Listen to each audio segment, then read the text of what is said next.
Pangan tampaknya sangat optimis kalau PDB di kuartal 2 2021 ini bisa mencapai 8%. Kalau Anda lihat ini realistis nggak sih?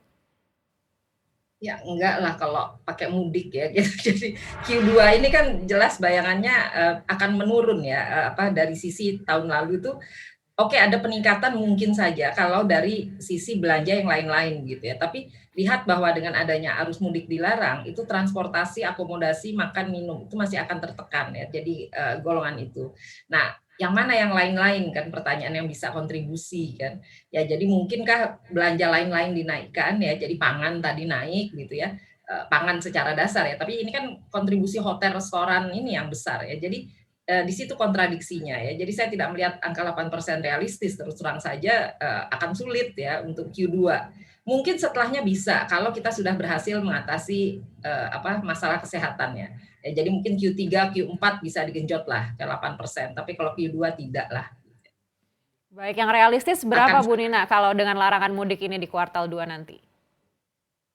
Ya, kalau kita pakai rata-rata proyeksi pertumbuhan ekonomi RI OECD aja di kisaran misalnya 4,9 gitu ya, atau IMF bahkan menurunkan kan ke 4 berapa 4,5 atau 4,4 gitu. Jadi sekitar itu aja lah gitu ya. Itu paling sekitar 4%-an lah gitu pertumbuhan di Q2 kita. 4 maksimum itu 4,5 gitu ya. Jadi akan sudah bagus sekali. Karena kan akhir tahunnya minus 2,07 udah bisa ke positif aja udah bagus.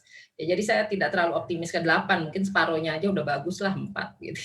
Cuman problemnya adalah usaha apa supaya setelahnya naik gitu ya. Jadi kalau sampai Q2 belum akan terlalu tinggi.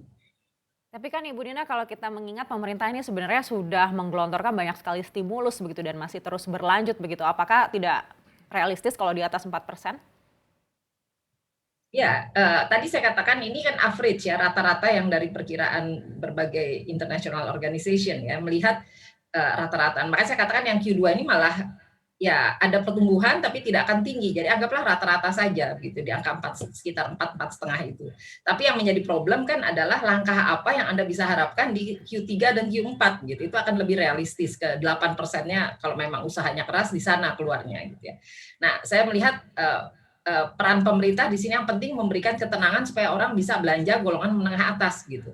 Ya, jadi mengatasi kesehatan lalu kemudian bisa menambah perjalanannya itu di Q3 liburan tengah tahunnya setelahnya gitu ya. Di Q4 terutama di akhir tahun gitu ya. Itu yang mungkin lebih realistis ya, berharap di Q4-nya sangat tinggi. Kalau kita tambah sehat.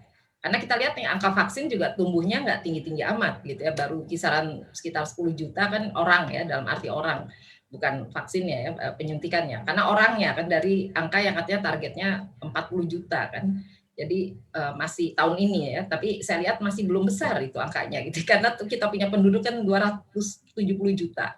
Ya, jadi lihat itu yang harus dikejar sebetulnya. Target vaksinasi lebih luas, lebih cepat gitu. Ya syukur-syukur bisa 1,5 juta per hari gitu. Tapi kalau ngelihat angka yang hari-hari ini kan belum sampai itu.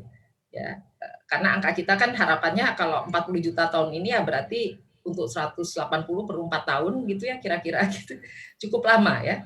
Nah, ini yang harusnya dipercepat ya. Di samping tentu mendorong perbaikan di infrastruktur yang mungkin kedepannya akan membaik.